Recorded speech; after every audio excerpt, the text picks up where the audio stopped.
Hello everyone, this is Michelle with Scrappy Soul Sister, and I am here with you today with my third video on the power scrapping process technique that I learned from watching Scrapbook Quebec's YouTube video series on the technique. And so on the first video that I did, I kind of talked about what my goals were and what product and pictures I was going to be using. Then in the second video, I went over the page kits that I created, as well as the sketches and the photos that I would be using. And then this video is the result. So I did have a day crop at the end of April that I got a lot of work done on. So goal achieved there. I didn't finish all of my layouts, but I did 5 2-page spreads, and I did all the base work as far as the pretty much everything except for the embellishing and a few things that I needed to do at home. So, and then I got all the embellishments done on the first 2-page spread and most of it done on the second 2-page spread. So I got a lot done in one day, a lot more than I typically do. So that was great. I will definitely use this for crops in the future. Got through a lot of pictures, so I am feeling good about that. I did sketches, which you saw in the second video, and so that was very helpful. I don't know, like in the future, I might do the sketches right before I do the layouts. I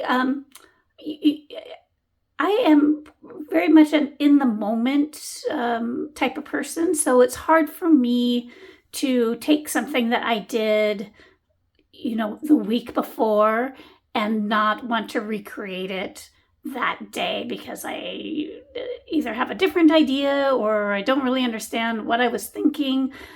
So that is just something about me.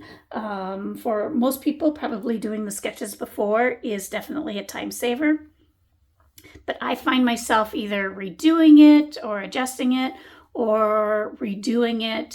So I'm spending that time anyway. So, and then the other thing I tried, which wasn't really part of Scrapbook Quebec's process, but I tried to do all of the embellishing at the end. And I'm going to definitely try to do that again. It was kind of a mixed result. And I part of it is because, like I said before, I tend to change my mind on things if I go back and retouch it a couple weeks later, like I was doing with some of these layouts. But also the product I took was the Wherever collection from 49 in Market, and there's just so much embellishments.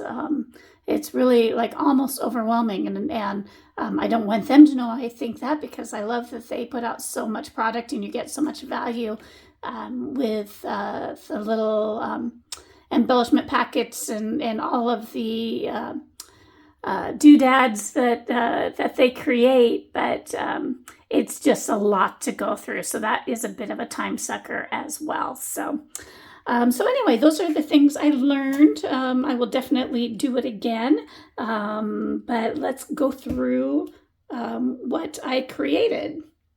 So this was the first layout. This is the only one I have posted on social media, so you might have seen it there if you're on any of those websites or Facebook groups. But this is the layout I did for Julia's journey through her different graduations, kindergarten through college.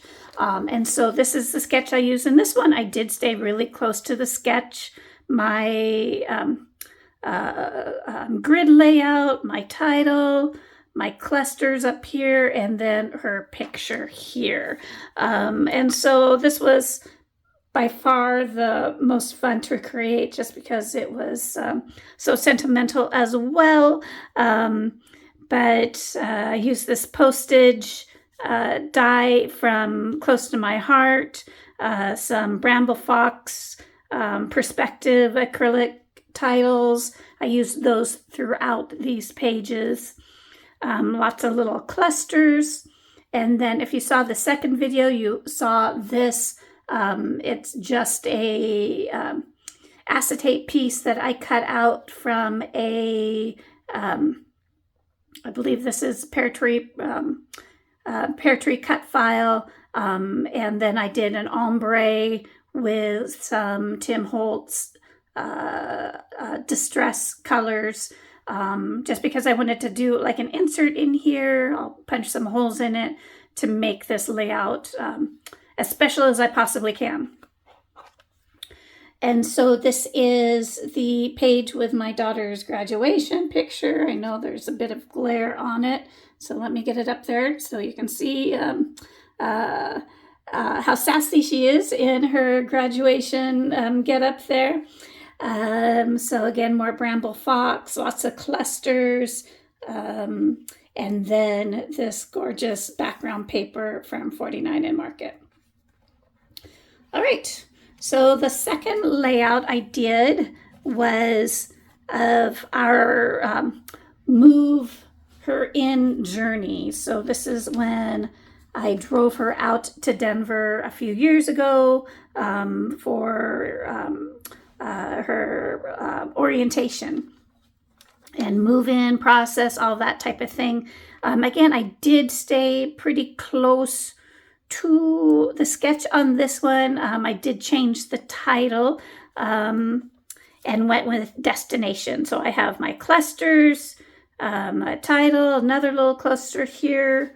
This is at Larimer Square, which is right outside her College of Architecture there in Denver. And then some pictures of around town when we walked around that very first day to get a kind of a feel of what Denver was like. Her move-in picture, Tivoli Square is the main building there for Old Main, I guess is what we would refer to it. They have a brewery in there, so had some pictures of that. And then a couple of journal aid cards in here talking about the trip out there and how meaningful it was. So, all right.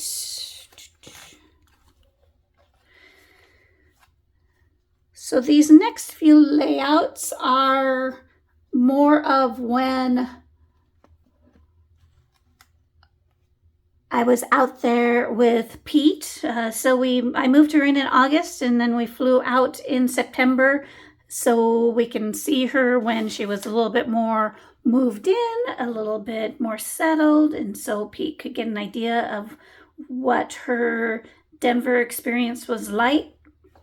This one, I stayed pretty close to the sketch, though I didn't keep the sketch on this one. I changed up some of the paper that I was going to use just a little bit. I just used the reverse sides on some of these, but I did do the stenciling here. I did a little bit of hand journaling here. So yeah. And then I used a lot of the ViewMaster rolls throughout some of these pages. My Bramble Fox title.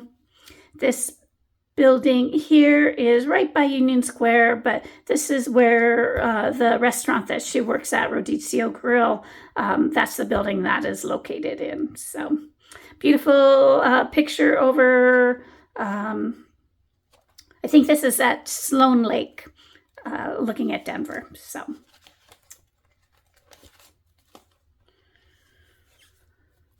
All right, so more exploring of downtown, checking out some more of her favorites. This is at the Rhino District and then Lodo, so a couple different neighborhoods there in Denver. And so they have what they call the Milk Market area. They've really done a lot of fun things with some of their alleys, and so this was one of them. This one, I stayed somewhat close to the sketch, and I thought I had the sketch for this one here, but oh yeah, here it is. So this was the sketch, and so I had the strips going as I intended. I did do a little bit of embellishment on the sides with punch, just because the edges were kind of ragged since they were going more diagonally. And then I backed it with black paper. And then I switched the striped paper over here and left the large picture cluster over here. Pull this out a little bit more so you can see it. So yeah, used a lot of film strips through here, some butterflies, just lots of different types of embellishments in the Wherever collection. So use some balloons in this one as well. All right, and so this I think is the final 2-page spread. Use more balloons through here, and then added some hearts that I die cut out. This big Love This Paige Evans cut file. And yeah, some different words, some different rub-ons.